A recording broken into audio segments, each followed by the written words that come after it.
Hello, beautiful people. Welcome to Dream Takes Wings with Auxilo. And in this series, we have student collaborator Tanvi. Thank you for joining us. Thank you for having me, Gaurav.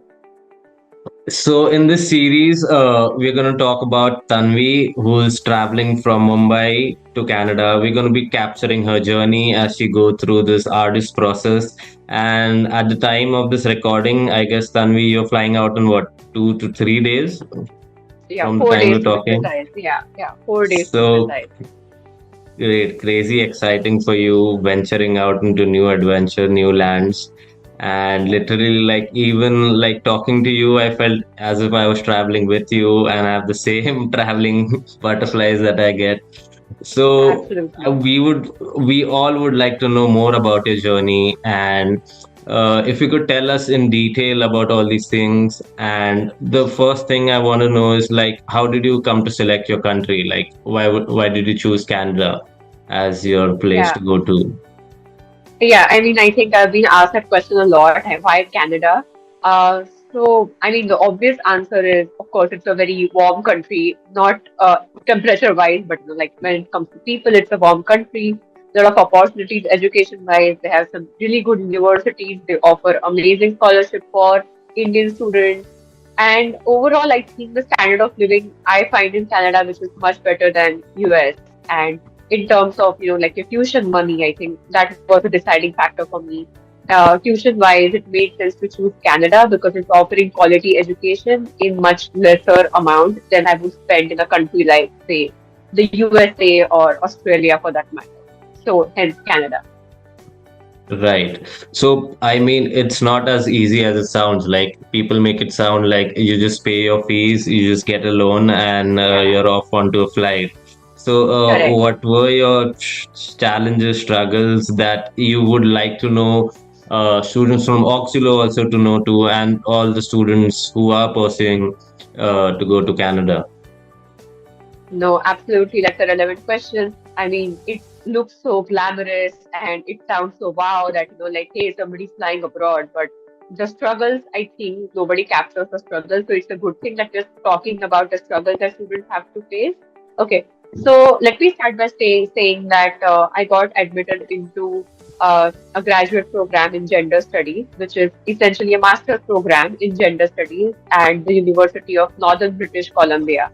It's situated in this town called Prince George in the northern part of British Columbia.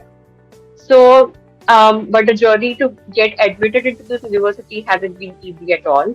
Primarily, what happens is gender studies is an extremely niche field of specialization, and not a lot of agents who help you with the entire process of procuring a visa and applying to the universities. They don't have a lot of knowledge about these niche segments.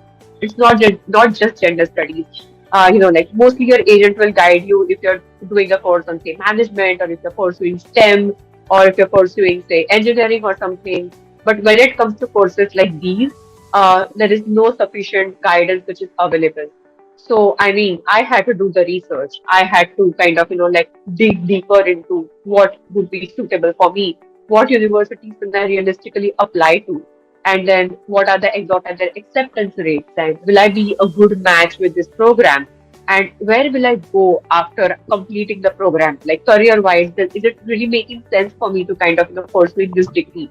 So I had to do all that research, and I think that took a good 1 year for me to get all my answers. And then actually when I started applying. Then also, like, if you're following the process with an agent, you always have a backup. You have people to talk to. Like you can share your frustrations with them. You can like seek reassurances for them. But when you're alone in the process, it's like you're on your own. So even though like the period between the application and hearing back from the universities, it is so difficult because like it's like every day you wake up and you check up their portal to see, or you check up your mail to see, oh, do I have a reply or not, or how much longer is it going to take. You have no answers, and I think the most difficult thing that one has to do is to wait. So yeah, I mean, these are some of the challenges that I faced throughout the journey, but ultimately, yes, I did get my acceptance into the program that I really wanted. and I'm very happy to be here right now. And also an important dimension to the series is like Tanvi is in India right now, and we are going to be recording her experiences pre-boarding. And once she gets to Canada, she's going to be giving us more insights on how life is over there in Canada, and that's going to be our post-landing series. So we're going to have plenty of episodes and information coming your way. So if you're going to be flying to Canada soon, make sure you're sticking around to this video and watch the complete series. So stay tuned, and I'll see you in the next one.